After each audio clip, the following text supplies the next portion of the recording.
नमस्कार, खबरों का पंचनामा देख रहे हैं आप और आपके साथ मैं हूं परवीन शेख। हम लेकर आए हैं देश और दुनिया की 5 बड़ी खबरें जिस पर चर्चा के लिए हमारे साथ स्टूडियो मौजूद हैं कैपिटल टीवी के editor in chief doctor Manish Kumar. Sir, आपका बहुत बहुत स्वागत। धन्यवाद। और सबसे पहले एक नजर डालते हैं आज की टॉप हेडलाइंस पर। पंचतत्व में विलीन हुए मनमोहन सिंह, राजकीय सम्मान के साथ पीएम मोदी समेत देश ने नम आंखों से दी आखिरी विदाई। निगम बोध घाट पर नहीं पहुंचा इंडी गठबंधन। मोदी सरकार का बड़ा फैसला, राजघाट पर बनेगा पूर्व पीएम मनमोहन सिंह का स्मारक। बैकफुट पर आई कांग्रेस। दिल्ली महिला सम्मान योजना पर फंसे अरविंद केजरीवाल, एलजी-वीके सक्सेना ने दिए 2100 वाली स्कीम की जांच के आदेश। महाराष्ट्र में अवैध घुसपैठ के खिलाफ एक्शन शुरू, एटीएस ने 17 बांग्लादेशियों को किया गिरफ्तार। दक्षिण एशिया में जंग का खतरा बढ़ा, पाकिस्तान और अफगानिस्तान में तेज हुआ टकराव, तालिबान के हमले से दहल उठा पाकिस्तान। खबरों में सबसे पहले बात पंचतत्व में विलीन हुए डॉक्टर मनमोहन सिंह की। पूर्व प्रधानमंत्री डॉक्टर मनमोहन सिंह का अंतिम संस्कार आज कर दिया गया।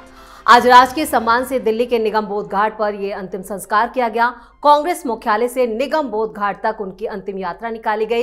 इस यात्रा में राहुल गांधी शामिल जरूर हुए, लेकिन वो यात्रा में पैदल चलते नहीं दिखाई दिए। वहीं मनमोहन सिंह को अंतिम विदाई देने के लिए राष्ट्रपति द्रौपदी मुर्मू, पीएम मोदी, गृह मंत्री अमित शाह और रक्षा मंत्री राजनाथ सिंह भी मौजूद रहे। लेकिन पूर्व पीएम मनमोहन सिंह को श्रद्धांजलि देने के लिए इंडी गठबंधन के बड़े नेता नजर नहीं आए। इंडी गठबंधन फिर सवालों में, क्या कांग्रेस से दूरी बना लिया या कांग्रेस पूरी तरह से इंडी गठबंधन? देखिए, कांग्रेस पार्टी की कंफ्यूज्ड पॉलिसी की वजह से ये सारी चीजें हो रही है। राहुल गांधी ने ट्वीट किया कि पूर्व प्रधानमंत्री मनमोहन सिंह का बड़ा अपमान हुआ निगम बोध घाट में उनकी अंत्येष्टि करने की वजह से। मुझे समझ में नहीं आ रहा है, इतना ही कद्र, इतनी ही इज्जत थी तो सड़कों पे कांग्रेसी क्यों नहीं आए? आप पैदल क्यों नहीं चले? ऐसा लग रहा था कि भाई राजकीय सम्मान तो था, लेकिन उनको विदाई देने के लिए कहीं भी किसी भी जगह पे कोई भी कांग्रेसी सामने नहीं आया, कार्यकर्ता सामने नहीं आए। कम से कम 1 किलोमीटर ही सही आगे आगे चलते। अटल बिहारी वाजपेयी के भी अंतिम यात्रा हम लोगों ने देखी। प्रधानमंत्री मोदी बीजेपी ऑफिस से लेकर राजघाट तक वो साथ साथ पैदल चल रहे थे। तो आप अपनी भद्द अपने ही पिटवाते हो।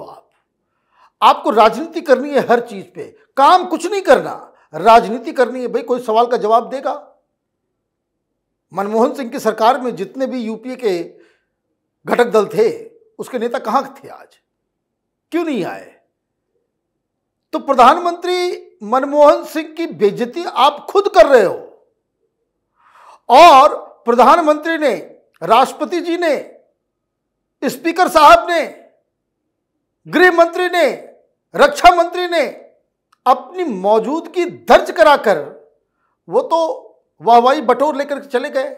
जब आपको लगा कि भाई आपका बिल्कुल जो है इसमें किरकिरी हो रही है कि भाई लोग इस तरीके से बातचीत कर रहे हैं, तो आप आरोप लगाना शुरू कर रहे हो। तो मुझे लग रहा है कि कांग्रेस पार्टी पूरी तरीके से कंफ्यूज्ड हो चुकी है। Congress party is of Gandhi परिवार, बाय गांधी परिवार एंड फॉर गांधी परिवार।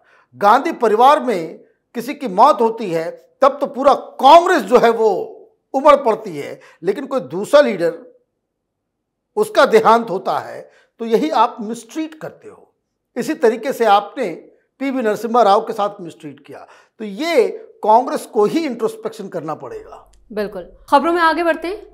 पूर्व पीएम मनमोहन सिंह के स्मारक को लेकर छिड़े विवाद के बीच मोदी सरकार ने बड़ा फैसला ले लिया। इस फैसले ने पूरे विवाद को खत्म कर दिया है। गृह मंत्रालय की तरफ से राजघाट पर ही मनमोहन सिंह का स्मारक बनाया जाएगा, यह ऐलान कर दिया गया। दरअसल कांग्रेस अध्यक्ष मल्लिकार्जुन खड़गे ने पीएम मोदी को खत लिखकर मनमोहन सिंह का अंतिम संस्कार ऐसी जगह पर करने का आग्रह किया था जहां उनका स्मारक बनाया जा सके। कांग्रेस ने आरोप लगाया कि सरकार की तरफ से इस जगह का चयन करने में देरी भारत के पहले सिख प्रधानमंत्री के प्रति जानबूझकर अपमान था। कांग्रेस ने इस देरी को एक राजनीतिक चाल बताते हुए इसे उनके सम्मान में बड़ी चूक करार दिया। लेकिन विवाद तो खत्म हो गया, लेकिन कांग्रेस है कि अभी भी राजनीति कर रही है। देखिए, अभी इनके पेट में दर्द होने वाला है, क्योंकि जो जानकारी आ रही है वो ये आ रही है कि राजघाट का जो पूरा इलाका है, जिसमें नेहरू जी की समाधि जहां बनी हुई है, इंदिरा गांधी, संजय गांधी, राजीव गांधी, महात्मा गांधी, अटल बिहारी वाजपेयी, ये सब लोगों का जो एक जगह है वो राजघाट, वहां एक परमानेंट जगह तैयार किया जा रहा है जिसमें तमाम नेशनल लीडर की अंत्येष्टि भी होगी और वहीं उनका स्मारक भी बनेगा। ये फैसला जैसे ही लिया जाएगा फिर ये चीखने चिल्लाने लग जाएंगे कि अरे ये तो इंदिरा गांधी की जमीन के ऊपर जो है वो समाधि जो है उसके जमीन के ऊपर इंक्रोचमेंट है, तो ये सारी चीजें अभी होना शुरू हो जाएगी। लेकिन प्रधानमंत्री मोदी ने एक परमानेंट इलाज निकाला है ताकि आगे भविष्य में कभी इस तरह का कोई विवाद ही ना हो, इसलिए वो स्मारक और अंत्येष्टि के लिए जो नेशनल लीडर्स हैं उसको बाकायदा कानून बना करके पारित करके उसका पूरा प्रोटोकॉल तय कर देंगे, तो ये विवाद फिर आगे कुछ नहीं होगा। अच्छा फैसला मोदी सरकार की तरफ से लिया जा रहा है। बिल्कुल सही कह रहे हैं आप। और खबरों में अब बात केजरीवाल की। आम आदमी पार्टी की मुफ्त की रेवड़ी पर एलजी का तगड़ा एक्शन हुआ है। आम आदमी पार्टी की 2100 रुपए वाली महिला सम्मान योजना की जांच के आदेश दिए गए हैं। एलजी सचिवालय ने डिविजनल कमिश्नर से जांच करने को कहा है। एलजी सचिवालय ने पुलिस कमिश्नर से कहा है कि वो उन लोगों के खिलाफ कानून के मुताबिक कार्रवाई करे जो लाभ देने की आड़ में डेटा की गोपनीयता भंग कर रहे हैं। ये जांच कांग्रेस नेता संदीप दीक्षित की शिकायत पर हो रही है। एलजी की जांच के आदेश देने के बाद केजरीवाल बुरी तरह से भड़क गए हैं। उन्होंने कहा कि ये जांच का आदेश एलजी के ऑफिस से नहीं बल्कि अमित शाह के ऑफिस से आया है। यहाँ पे पूरी बौखलाहट दिख रही है जिस तरह से प्रेस कॉन्फ्रेंस कर बीजेपी और कांग्रेस पर आरोप लगाए। बौखला गए अरविंद केजरीवाल। जिस दिन उन्होंने रजिस्ट्रेशन शुरू किया था उस दिन ही हमने कहा था कि ये इलीगल काम हो रहा है, इसकी जांच होनी चाहिए। लगता है चीजें वहां तक पहुंची और बड़े ही कायदे से कांग्रेस पार्टी ने 3-3 एप्लीकेशन दिए, 3-3 जांच की मांग की। एक, पंजाब से पैसे आ रहे हैं उसका। दूसरा कि जिस तरह से फर्जी तरीके से डाटा की प्राइवेसी का उल्लंघन किया जा रहा है, डाटा कलेक्ट किया जा रहा है वो। और तीसरा, जिस तरीके से पंजाब पुलिस का इस्तेमाल विपक्ष के लोगों की जासूसी करने में लगाई जा रही है उसकी जांच। अब कंप्लेंट आया है तो एक्शन तो होगा ही, जांच के आदेश दे दिए गए हैं। अब केजरीवाल कह रहे किस चीज की जांच होगी? हम तो रजिस्ट्रेशन करवा रहे थे। भाई होते कौन हो आप रजिस्ट्रेशन कराने वाले? योजना सरकार की, तो सरकार का डिपार्टमेंट ही तो रजिस्ट्रेशन कराएगा। उसके लिए बाकायदा नियमावली निकलेगी, उसके लिए बाकायदा क्राइटेरिया निकलेगा, उसके लिए बाकायदा वेबसाइट वेब पोर्टल के ऊपर लोगों से डिमांड की जाएगी। और आप ये जो सड़क पे खड़े होकर के ये तमाशा, ये मजमा आप लगा रहे हो, ये जो डाटा आप लोगों से ले रहे हो, उसकी सिक्योरिटी का कौन गारंटी लेगा? तो कानून तोड़ा है इन लोगों ने। और जो कोई भी आम आदमी पार्टी का कार्यकर्ता डाटा कलेक्ट करता हुआ मिले उसको फौरन गिरफ्तार करना चाहिए, क्योंकि ये देश एनआरकी से नहीं चलता, नियम कानून है। और संविधान को लेकर के चलने से सिर्फ काम नहीं चलता, डेमोक्रेसी बचाएंगे, संविधान बचाएंगे। कानून का पालन करना हर नागरिक, हर नेता और हर पॉलिटिकल पार्टी के लिए यह बाध्य है। सही कहा आपने। खबरों में अब बात एटीएस के एक्शन की। महाराष्ट्र एटीएस ने गैरकानूनी तरीके से भारत में प्रवेश करने और गैरकानूनी दस्तावेजों के बिना रहने के आरोप में 6 महिलाओं सहित 17 बांग्लादेशी घुसपैठियों को गिरफ्तार किया है। एटीएस ने ऑपरेशन बांग्लादेश घुसपैठिये के तहत इन लोगों को गिरफ्तार किया है। नवी मुंबई, ठाणे और सोलापुर में पुलिस की मदद से पिछले 24 घंटों में ये कार्रवाई की गई। इन घुसपैठियों पर विदेशी अधिनियम और अन्य संबंधित कानूनों के तहत 3 मामले दर्ज किए हैं। यानी महाराष्ट्र में जिस तरह से फडणवीस ने कहा था कि एक्शन होगा बांग्लादेशियों के खिलाफ, वो हो रहा है। देखिए, बांग्लादेशियों के खिलाफ सिर्फ महाराष्ट्र में नहीं हो रहा, दिल्ली में भी हो रहा है। और मुझे जानकारी मिल रही है कि बहुत सारे बांग्लादेशी भाग रहे हैं।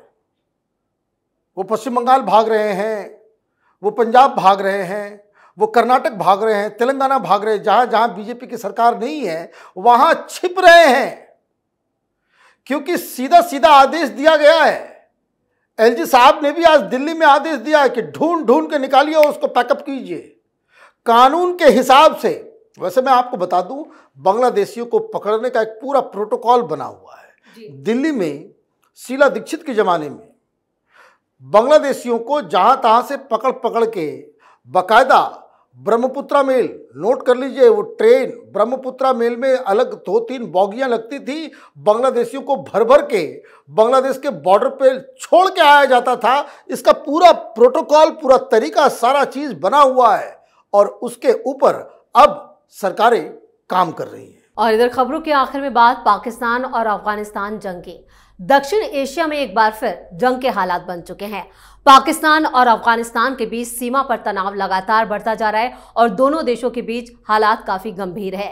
अफगानिस्तान में पाकिस्तानी एयर स्ट्राइक के बाद हालात ज्यादा बिगड़ गए। तालिबान के 15,000 लड़ाके अब पाकिस्तान की सीमा की तरफ बढ़ चुके हैं। खबरों के मुताबिक तालिबान ने पाक पर अटैक कर दिया है, वहीं पाकिस्तान ने भी अपनी सेना को पेशावर और क्वेटा सीमा पर तैनात कर दिया है। यानी दोनों तरफ से जो हालात हैं वो पाकिस्तान के लिए ज्यादा चिंताजनक। बड़े नाच रहे थे ये लोग कि तालिबान आ गया अफगानिस्तान में, अब तो हिंदुस्तान को अफगानिस्तान से बाहर भागना पड़ेगा, अब हमारे लिए एक प्रॉक्सी देश बन जाएगा। बहुत सारे एक्सपर्ट्स नाच रहे थे हिंदुस्तान में भी, वो एंटी इंडिया एक्सपर्ट्स है ना हिंदुस्तान के अंदर में, कि मोदी का बहुत बड़ा फेलियर हो गया, अफगानिस्तान में तालिबान फिर से आ गया, हम क्या करेंगे, इतना सारा हमने इन्वेस्टमेंट किया था, लीजिए कैसे क्या हो रहा है कभी और सुनाएंगे। लेकिन पाकिस्तान और अफगानिस्तान के बॉर्डर पे 3-3 जगहों पे बवाल मचा हुआ है, 3-3 जगहों पे बवाल मचा हुआ है। एयर स्ट्राइक करना पड़ रहा है पाकिस्तान को, क्यों? अफगानिस्तान घुस गया है और कहां कहां घुसा है, वैसी वैसी जगहों पे घुसा है जहां से ये चाइनीज हाईवे जो सीपैक का मामला है, एक तो पीओके वजिस्तान की तरफ चल रहा है, दूसरा जो अफगानिस्तान के साथ जो बॉर्डर नदर्न एरिया में जुड़ा हुआ है वहां पे हो रहा है, और तीसरा ये आपके क्वेटा के पास जो बॉर्डर है बलूचिस्तान के पास, बलूचिस्तान में, वहां ये प्रॉब्लम्स आ रही है। ये अफगानिस्तानी लड़ाके ये जो बॉर्डर बने हुए थे उखाड़ उखाड़ के फेंक दिया है और जान बचा करके भाग रहे हैं पाकिस्तानी सैनिक। और जो खबर आ रही है अफगानिस्तान के अंदर ऐसा माहौल हो गया है कि लोग अपने घरों को छोड़ छोड़ कर वो बॉर्डर की तरफ जा रहे हैं कि हम भी लड़ेंगे।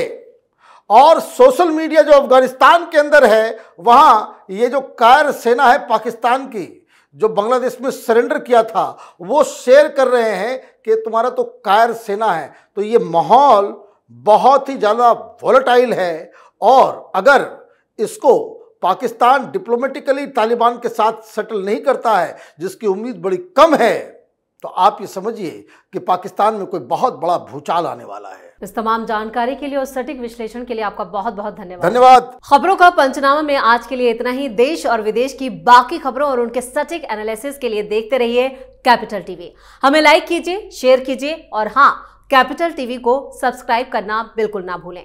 धन्यवाद।